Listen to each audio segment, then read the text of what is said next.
Hi everyone, this is day 4 of my Unreal Fellowship blog. Today is Thursday and we have had a bit of a different day today. Started off with the live lab, which is sort of an opportunity to go in and ask some questions. So I had some questions about materials in Unreal, particularly glass that wasn't importing properly when we're using the new nanite system. So opportunity to ask that question, but actually it was quite nice just to dive out of the lessons for a little bit and focus on the ideas and the projects, because we don't get any time to work on that and we have to deliver it at the end of the course, so you need to take these moments to work. I have to confess is that I fell asleep in that chair at lunchtime and I missed the beginning of the second lecture. It was it's just been that full on that I sat down, I was sort of just drifting off and thought, oh, what's going on? And next thing I knew, the lesson had started without me. So it is pretty full on. What I've been working on the last 2 days, well, certainly since last night, was a lot of research on the story idea. So I'm going to walk you through the project's backstory. Now, this story is now immense. It's on a scale of an opera in its own right. Wagner would be proud. So this is all backstory. Now, if I go to my Miro board, this is an asset that I found on the marketplace for Unreal, which is a captain's cabin. This is going to be the structure of the scene. Is going to be set around this. Now they're encouraging us to use existing assets. The whole point is that you build worlds out of assets that you can kit bash. And there's loads of stuff already in here for the world that the artist created, which I'm not going to use. So there's bottles, there's treasure, there's maps. None of that's relevant to me. What I need to do is to take this basic structure and reconstruct it around the story. And I've only got to do a 45-second fly through.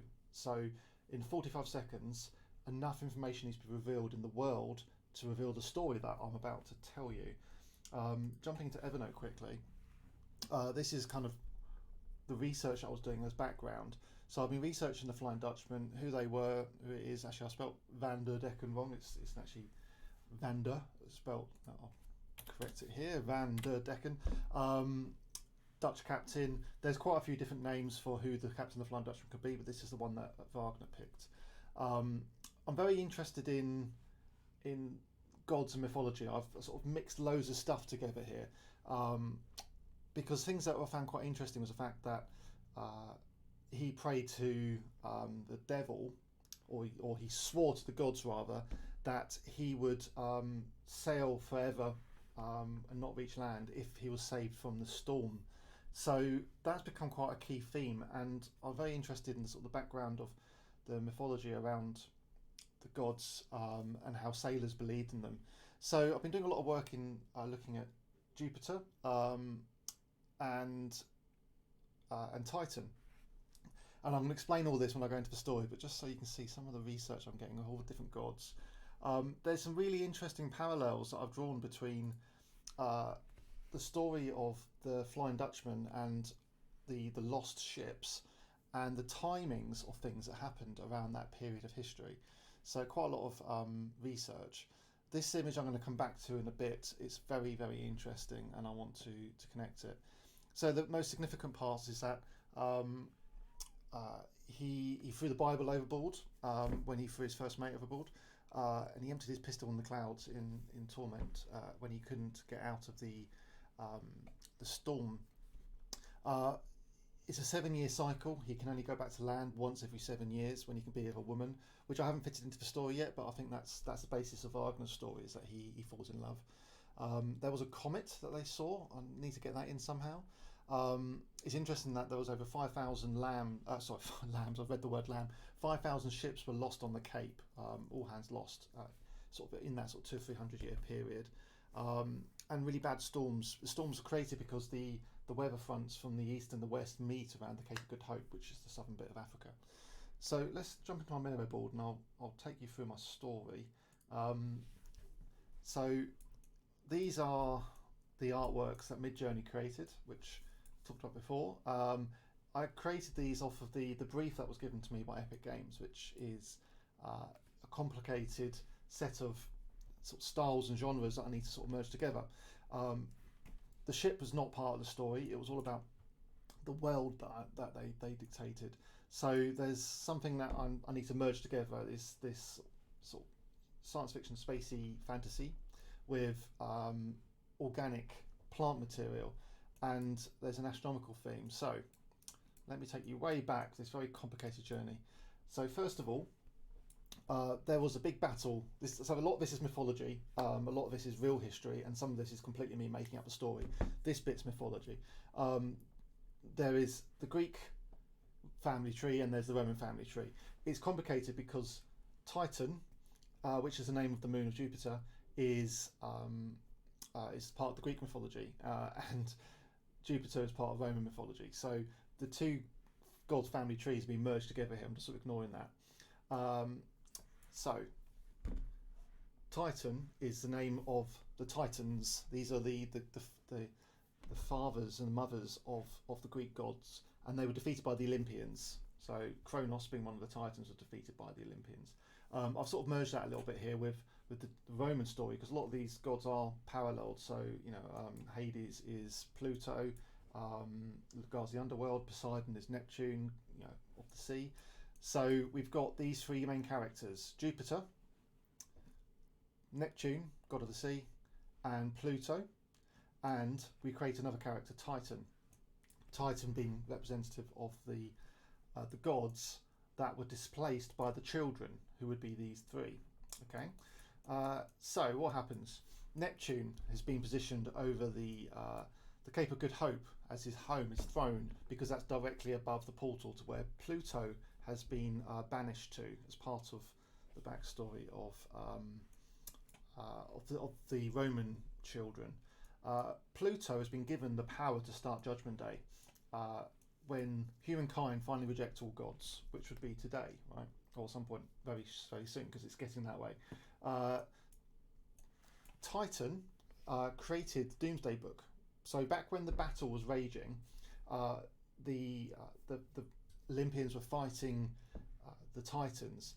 Titan had the Doomsday Book, which is a manual that would start the Judgment Day. Judgment Day would come, and he gave it to Pluto, because Pluto was guarding the underworld. He was the one that wanted the death of everyone, because he wants everyone to come to the underworld. So Pluto and Titan are working together to guard the Book of Judgment, the Book of Doom. But Pluto kept it in his city of Atlantis. Yes, which was destroyed by Neptune in an effort to get rid of the Book of Judgment, because Neptune and Jupiter wanted the whole world to continue to exist with humans. That's what they fought for. They fought the Titans to have human beings roam the planet.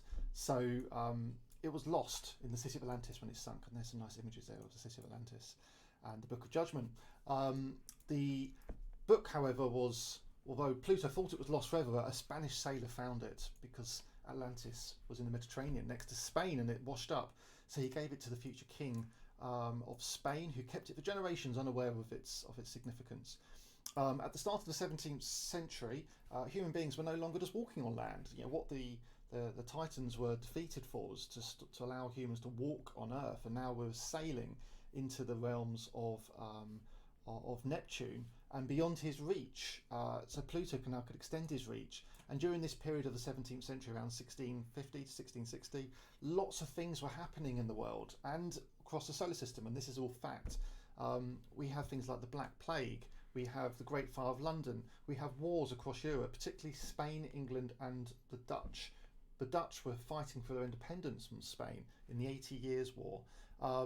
That was also the time when the Great Spot appeared on Jupiter, which was discovered by Galileo. But Titan, the moon, was discovered by Huygens, who is a Dutch scientist. So this is where I'm trying to connect together lots of different things from history and mythology. Spain was defeated by the Dutch in the Spanish War of Independence. So this allowed Holland to have independence. They had the treaty written for them, the Treaty for Peace written for them on the most sacred piece of paper, the most sacred parchment that Spain had, which was the Doomsday Book. This is the bit I've invented. This is actually it. This is the thing that the peace treaty was written on, which is stored in the Dutch Royal Archives. It's a fantastic contraption. If you play the video of it, they lift it out and everything unfolds and it appears like something very theatrical. It was very inspirational to see it come out. And this is just literally the King of Spain's treaty. However, for my story, it is the Book of Judgment with the peace treaty written on it. So the Dutch then had it, and when it was presented, it meant Pluto saw it and went, it hasn't been lost. So he wants to track it down. Now, the King of Spain, it was being guarded by Van der Decker, who is a captain of the Flying Dutchman, a Dutch naval vessel. And there's a connection here to the Dutch East India Company that I'm trying to fit in, but he will travel with the book to keep it safe. He's taking the book and the peace treaty to the East Indies, where the Dutch are setting up their base, and this is the home of the Dutch East India Company at Fort Orange. And you can see from this map all the places that they were working in. This is the Dutch East India Company's map here in the Dutch East Indies, moving out this way to what is now Malaysia and Indonesia. But they had to travel via the Cape of Good Hope, the south of Africa. So the king sends Van der Decker with the Book of Judgment out to the Cape of Good Hope. Van der Decker is in a hurry because there's so much wealth that comes from the East Indies. He wants to get there quickly so he can have more time to fill his own pockets of wealth on his way back home. But this, of course, opens up the journey to Pluto's realm. So Neptune has been trying to guard humanity, stopping Pluto from leaving the sea, but they've come into the sea. They're getting closer to Pluto, and as the Van der Decker takes the Flying Dutchman round the south of the Cape of Good Hope, Pluto gets hold of him and grabs the Flying Dutchman in a storm, a giant storm, which is worse than anything that's been seen before. So what happens then? He prays to the gods to save him. Right, so I'm going to come back down here now. This is where the story goes on. So he's traveling around the Cape of Good Hope. He swears to the gods that he will, if he succeeds in his mission, he will sail until Judgment Day. It's very significant. And I've got some notes here about the planets. Now I've linked the gods to the planets as they have been in the name for these gods. The gods that he prayed to was Neptune, because it was Neptune's storm. Okay, this is why the gods are so relevant. This is why that original battle is come around full circle. Okay, so that Book of Judgment was created by the gods, and Neptune is the one that Van der Decker swears his soul to save him. However, because he's Dutch, this is why I'm taking a bit of a leap, Van der Decker is praying in Dutch. The only planet or moon in the solar system that has been named for a god by a Dutch scientist is Titan. Titan, the gods who were defeated by their children. A human being is praying in Dutch to the gods, right over where Titan was defeated. So Titan answers the call, answers the prayer. He is in alliance with Pluto. He wants the book to be given to Pluto to create the Book of Judgment. Sorry, to create Judgment Day, to remove human beings from the planet as they intended from the first place. So Titan, in anger at being named at an inferior moon, it's inferior to Jupiter, he starts punishing Van der Decker. I don't think that bit fits actually. I need to take that out. Neptune steps in, however. He wants to save Van der Decker. He wants to stop the Book of Judgment, because that was the battle they fought. They fought to save humanity, and if Titan and Pluto succeed in getting the Book of Judgment, or Titan succeeds in getting the Book of Judgment to Pluto, he will destroy humankind. So Neptune calls on his brother Jupiter to help. They are all aligned with, like Pluto and Jupiter are cousins, so they need to work together. So Neptune can't stop this storm, even with his powers of the sea. So Jupiter creates a storm himself, the storm that is now the red eye on the planet. Okay, which happens to emerge in 1665, which is the time that the Flying Dutchman was lost, literally, within a few decades of each other. So that prevents Pluto from getting Van der Decker, because the storm on Jupiter is merged, like the two worlds are merged. This is where like a bit of fantasy comes into it. The Flying Dutchman is flying through the storm of around the Cape of Good Hope and emerges in the storm around Jupiter, and that's the gods moving the Flying Dutchman out of Pluto's reach, with Titan just going around Jupiter, just keeping seeing just out sight. Now, the Great Spot may have been accurately sighted at the same time as the Flying Dutchman were missing, but one thing that I've taken a liberty on is that the storm takes 4.5 days to go round in a circle.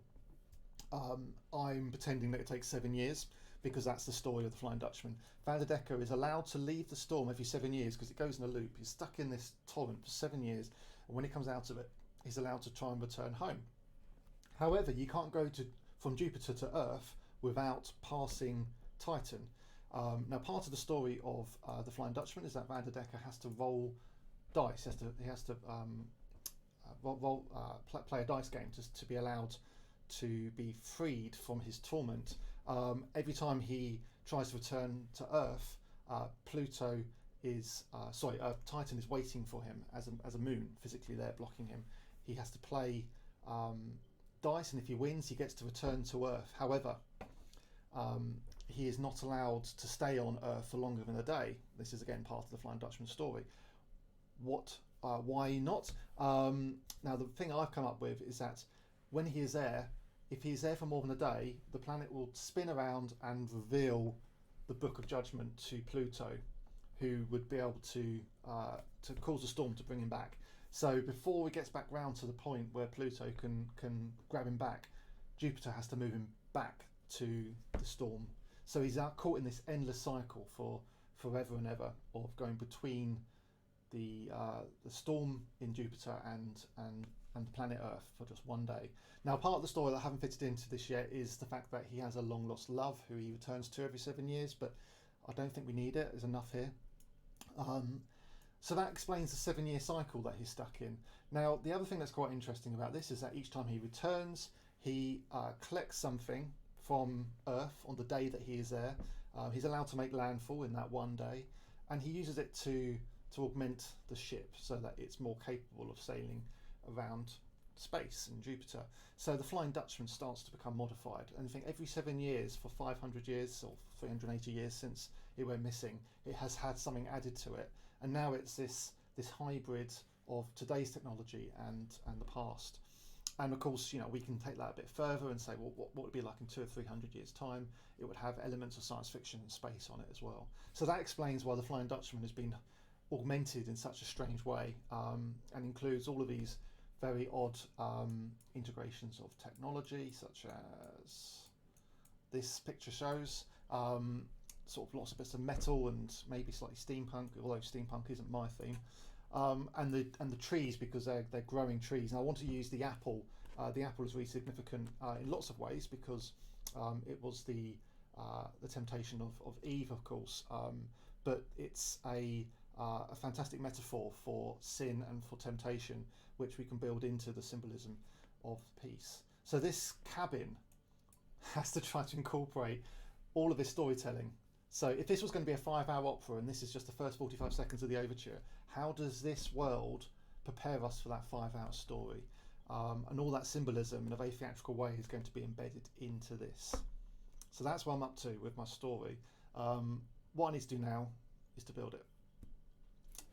So I'm going to get on with it.